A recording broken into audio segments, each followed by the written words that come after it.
Do you want to sleep? Then listen to me. Turn off the lights, close the windows, now close them and listen to you. Finally, I will make a request to you. Put down your phone and listen to my voice. Listen clearly. I will now tell you a story that will make you sleepy. Close your eyes and listen carefully to my words. The story of Oedipus is the subject of Sophocles' tragedy Oedipus Rex, which is followed in the narrative sequence by Oedipus at Colonus and then Antigone. Together, these plays make up Sophocles' 3 Theban plays. Oedipus represents 2 enduring themes of Greek myth and drama: the flawed nature of humanity and an individual's role in the course of destiny in a harsh universe. In the best-known version of the myth, Oedipus was born to King Laius and Queen Jocasta of Thebes. As the son of Laius, he bore the patronymic Laiades. Laius wished to thwart the prophecy, so he sent a shepherd servant to leave Oedipus to die on a mountainside. However, the shepherd took pity on the baby and passed him to another shepherd who gave Oedipus to King Polybus and Queen Merope to raise as their own.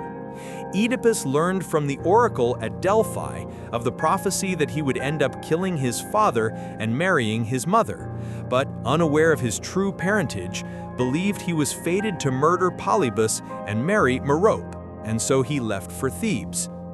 On his way, he met an older man who was, unbeknownst to him, his father, and killed him in a quarrel. Continuing on to Thebes, he found that the king of the city, Laius, had recently been killed and that the city was at the mercy of the Sphinx.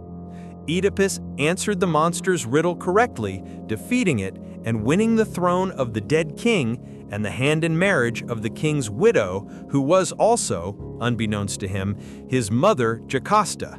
Years later, to end a plague on Thebes, Oedipus searched to find who had killed Laius and discovered that he himself was responsible.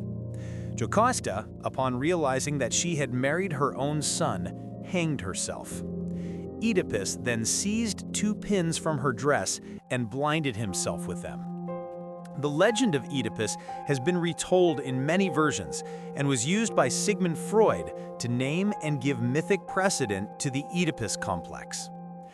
Basics of the myth. Variations on the legend of Oedipus are mentioned in fragments by several ancient Greek poets, including Homer, Hesiod, Pindar, Aeschylus, and Euripides.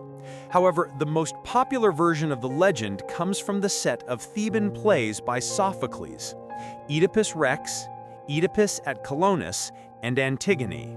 Oedipus was the son of Laius and Jocasta, king and queen of Thebes. Having been childless for some time, Laius consulted the oracle of Apollo at Delphi. The oracle prophesied that any son born to Laius would kill him. In an attempt to prevent this prophecy's fulfillment, when Jocasta indeed bore a son, Laius had his son's ankles pierced and tethered together so that he could not crawl. Jocasta then gave the boy to a servant to abandon, expose, on the nearby mountain. However, rather than leave the child to die of exposure, as Laius intended, the servant passed the baby on to a shepherd from Corinth, who then gave the child to another shepherd. The infant Oedipus was eventually adopted by Polybus and Merope, the king and queen of Corinth, as they were without children of their own. Little Oedipus was named after the swelling from the injuries to his feet and ankles, swollen foot. After many years, Oedipus was told by a drunk that he was a bastard, meaning at that time that he was not their biological son. Oedipus confronted his parents, the king and queen of Corinth, with the news, but they denied this. Oedipus went to the same oracle in Delphi that his birth parents had consulted. The oracle informed him that he was destined to murder his father and marry his mother. In an attempt to avoid such a fate, he decided not to return home to Corinth, but to travel to Thebes, which was closer to Delphi. Years later, to end a plague on Thebes, Oedipus searched to find who had killed Laius and discovered that he himself was responsible. Jocasta, upon realizing that she had married her own son, hanged herself. Oedipus then seized 2 pins from her dress and blinded himself with them. The legend of Oedipus has been retold in many versions and was used by Sigmund Freud to name and give mythic precedent to the Oedipus complex. Basics of the myth. Variations on the legend of Oedipus are mentioned in fragments by several ancient Greek poets, including Homer, Hesiod, Pindar, Aeschylus, and Euripides. However, the most popular version of the legend comes from the set of Theban plays by Sophocles, Oedipus Rex, Oedipus at Colonus, and Antigone. Oedipus was the son of Laius and Jocasta, king and queen of Thebes. Having been childless for some time, Laius consulted the oracle of Apollo at Delphi. The oracle prophesied that any son born to Laius would kill him. In an attempt to prevent this prophecy's fulfillment, when Jocasta indeed bore a son, Laius had his son's ankles pierced and tethered together so that he could not crawl. Jocasta then gave the boy to a servant to abandon or expose on the nearby mountain. However, rather than leave the child to die of exposure as Laius intended, the servant passed the baby on to a shepherd from Corinth, who then gave the child to another shepherd. The infant Oedipus was eventually adopted by Polybus and Merope, the king and queen of Corinth, as they were without children of their own. Little Oedipus was named after the swelling from the injuries to his feet and ankles, swollen foot. After many years, Oedipus was told by a drunk that he was a bastard, meaning at that time that he was not their biological son. Oedipus confronted his parents, the king and queen of Corinth, with the news, but they denied this. Oedipus went to the same oracle in Delphi that his birth parents had consulted. The oracle informed him that he was destined to murder his father and marry his mother. In an attempt to avoid such a fate, he decided not to return home to Corinth, but to travel to Thebes, which was closer to Delphi. On the way, Oedipus came to Dalia, where 3 roads crossed. There, he encountered a chariot driven by his birth father, King Laius. They fought over who had the right to go first, and Oedipus killed Laius when the charioteer tried to run him over. The only witness of the king's death was a slave who fled from a caravan of slaves also traveling on the road at the time. Continuing his journey to Thebes, Oedipus encountered a sphinx who would stop all travelers to Thebes and ask them a riddle. If the travelers were unable to answer her correctly, they would be killed and eaten. If they were successful, they would be free to continue on their journey.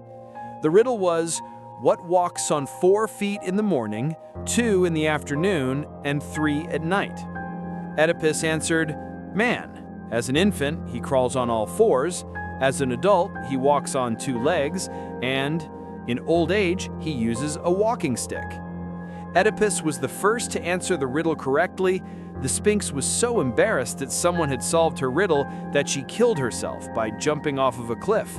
In some versions, however, Oedipus kills her. Queen Jocasta's brother, Creon, had announced that any man who could rid the city of the Sphinx would be made king of Thebes and given the recently widowed Queen Jocasta's hand in marriage.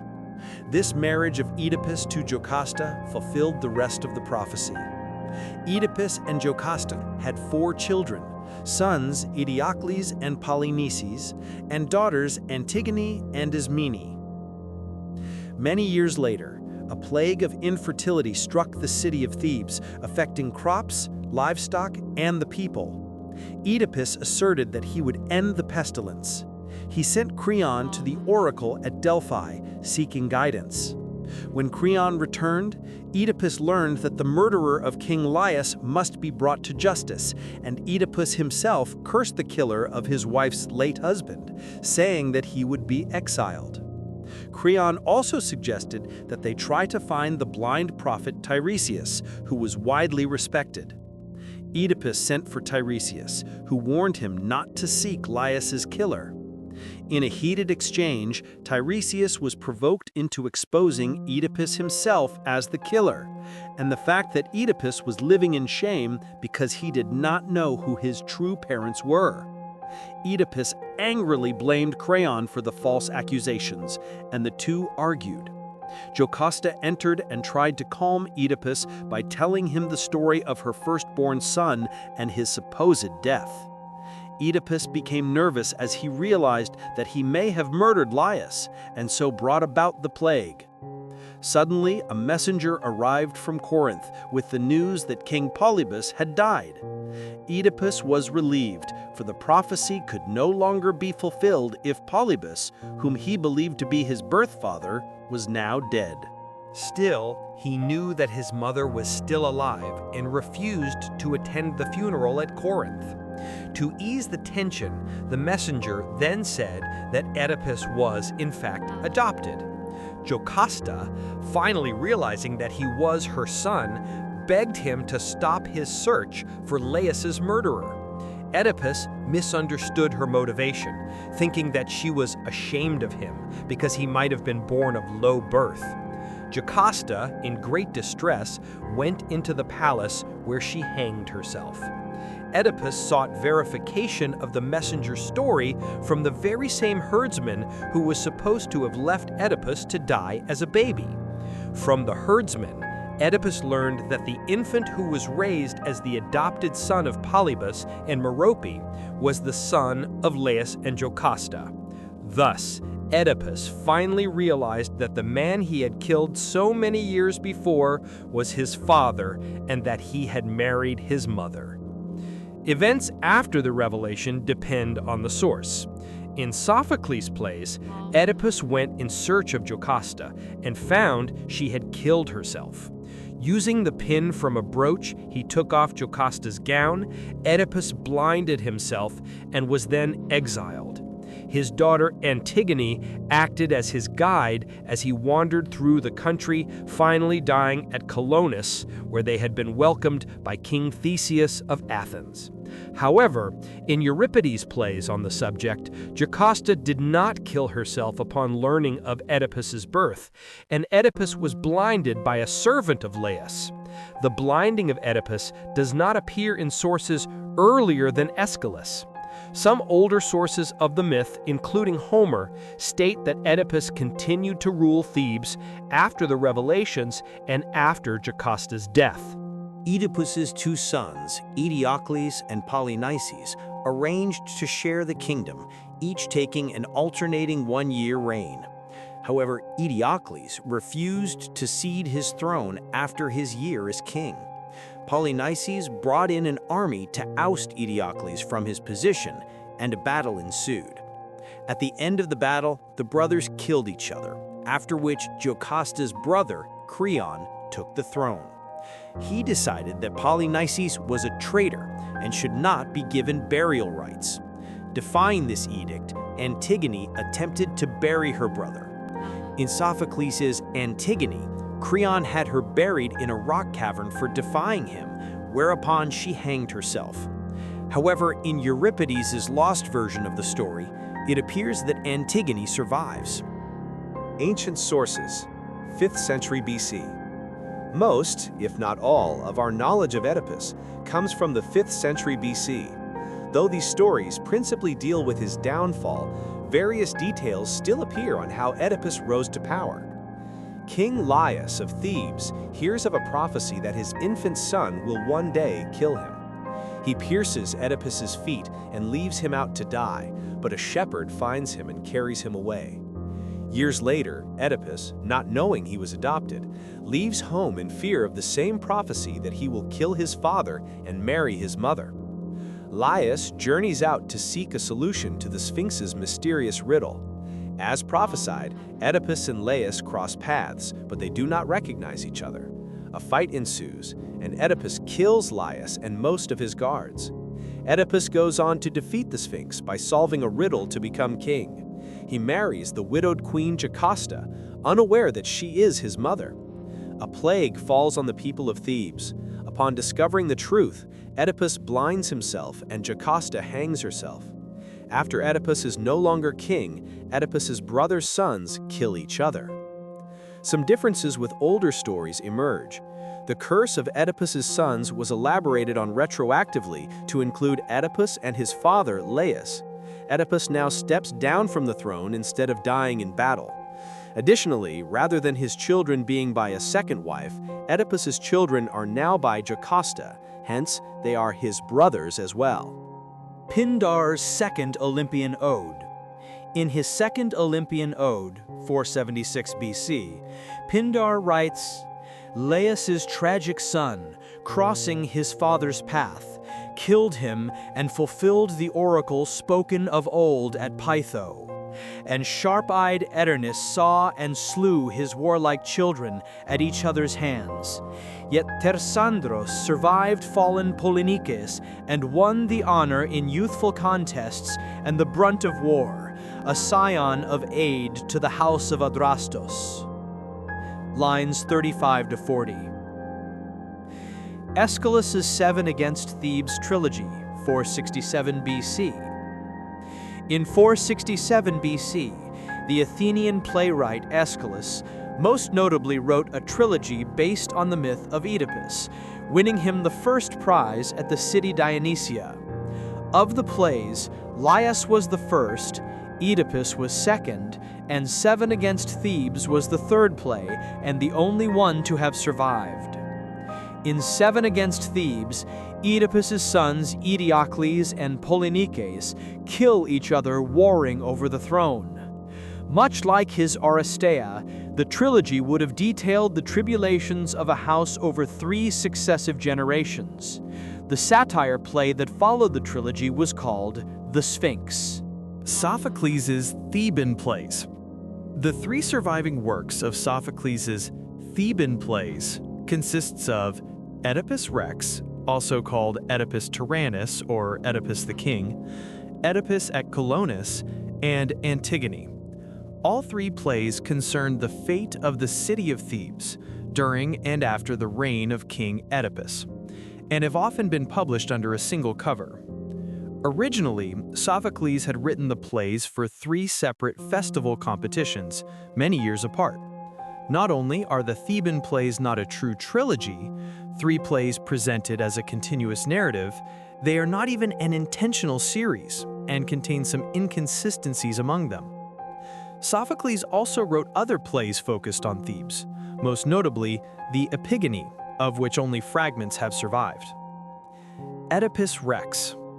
As Sophocles' Oedipus Rex begins, the people of Thebes are begging the king for help, begging him to discover the cause of the plague.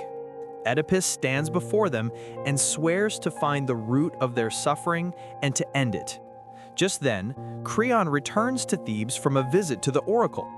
Apollo has made it known that Thebes is harboring a terrible abomination, and that the plague will only be lifted when the true murderer of old King Laius is discovered and punished for his crime.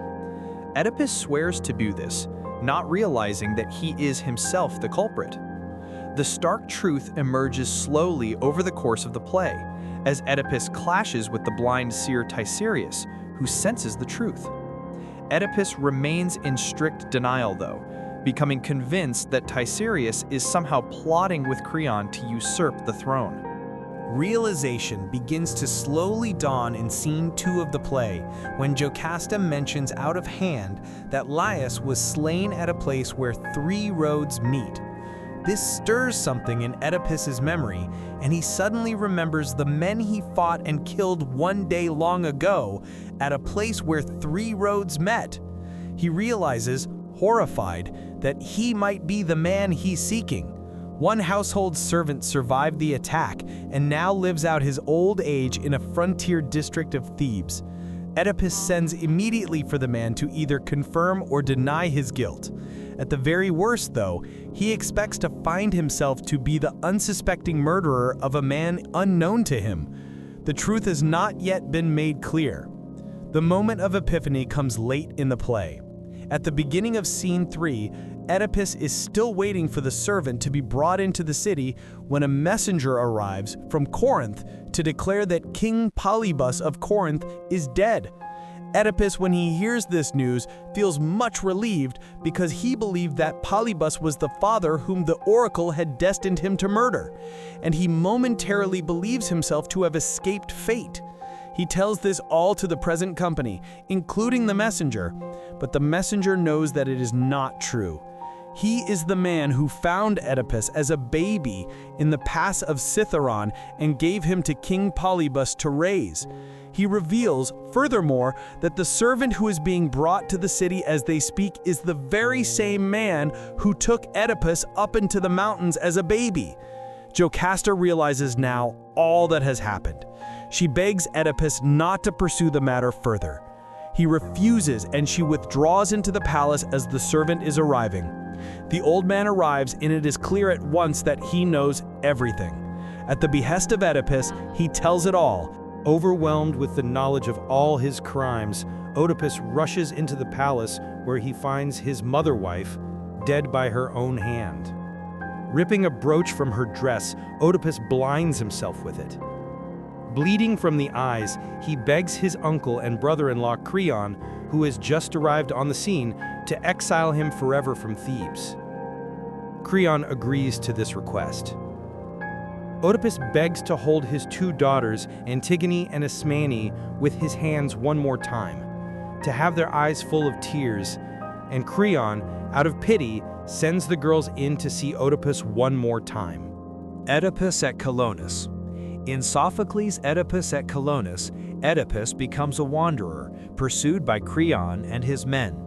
He finally finds refuge in the holy wilderness right outside Athens, where it is said that Theseus took care of Oedipus and his daughter, Antigone. Creon eventually catches up to Oedipus. He asks Oedipus to come back from Colonus to bless his son, Eteocles. Angry that his son did not love him enough to take care of him, he curses both Eteocles and his brother, condemning them both to kill each other in battle. Oedipus dies a peaceful death. His grave is said to be sacred to the gods. Antigone. In Sophocles' Antigone, when Oedipus stepped down as king of Thebes, he gave the kingdom to his two sons, Eteocles and Polynices, both of whom agreed to alternate the throne every year. However, they showed no concern for their father, who cursed them for their negligence. After the first year, Eteocles refused to step down, and Polynices attacked Thebes with his supporters, as portrayed in The Seven Against Thebes by Aeschylus and The Phoenician Women by Euripides. The two brothers killed each other in battle. King Creon, who ascended to the throne of Thebes, decreed that Polynices was not to be buried. Antigone, Polynices' sister, defied the order but was caught. Creon decreed that she was to be put into a stone box in the ground, this in spite of her betrothal to his son Haman. Antigone's sister Ismene then declared she had aided Antigone and wanted the same fate, but Creon eventually declined to execute her. The gods, through the blind prophet Tiresias, expressed their disapproval of Creon's decision, which convinced him to rescind his order, and he went to bury Polynices himself. However, Antigone had already hanged herself in her tomb, rather than suffering the slow death of being buried alive. When Creon arrived at the tomb where she had been interred, his son Haman attacked him upon seeing the body of his deceased fiancée, but failing to kill Creon, he killed himself. When Creon's wife, Eurydice, was informed of the death of Haman, she too took her own life. Euripides' Phoenice, Chrysippus, and Oedipus. At the beginning of Euripides' Phoenice, Jocasta recalls the story of Oedipus. Generally, the play weaves together the plots of The Seven Against Thebes and Antigone.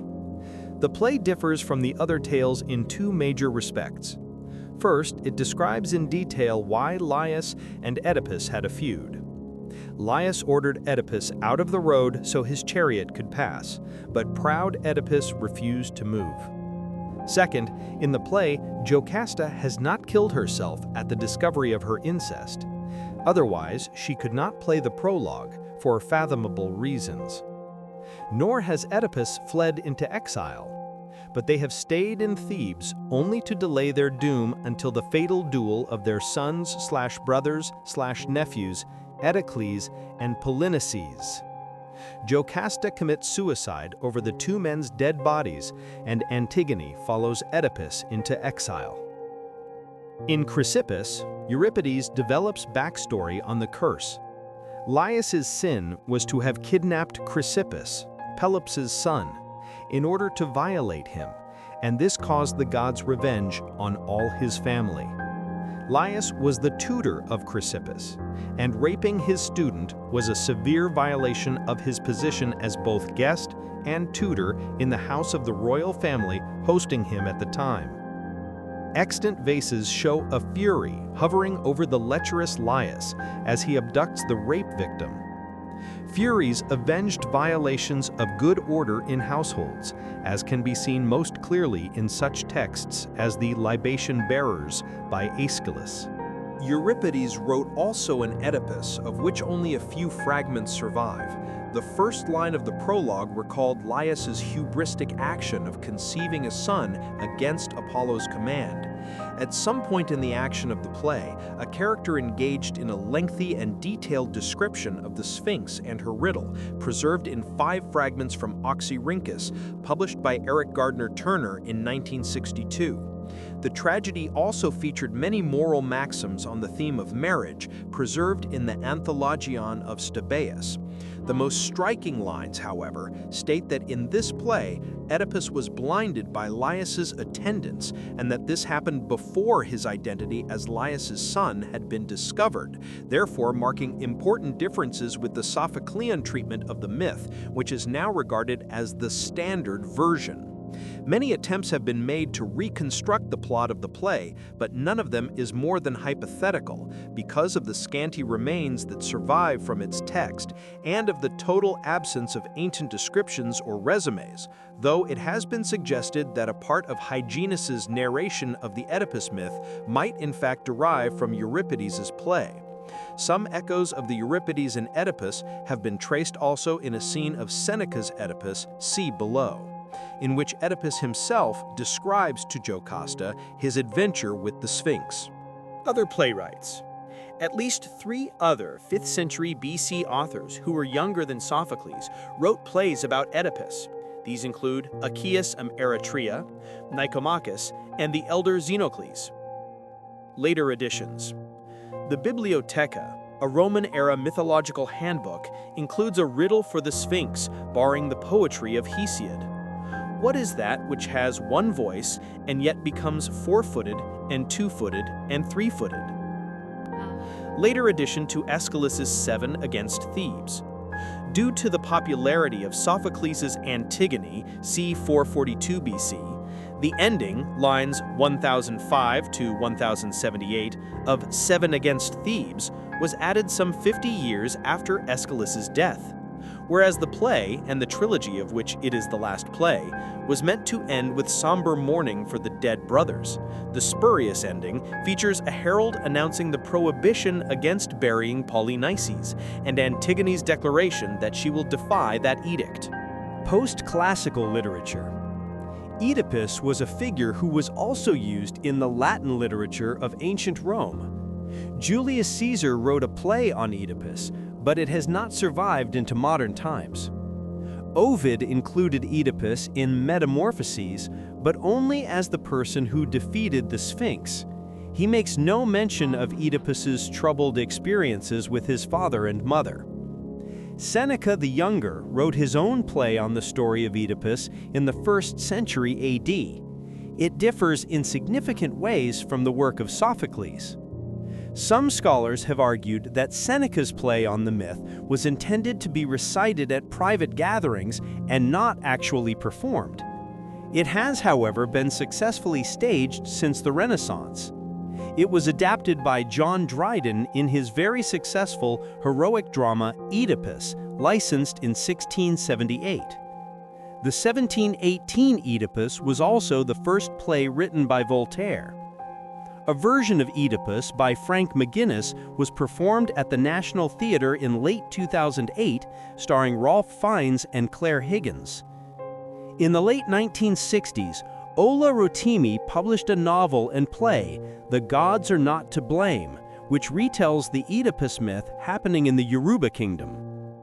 In 2011, U.S. writer David Gutterson published his Oedipus-inspired novel, Ed King.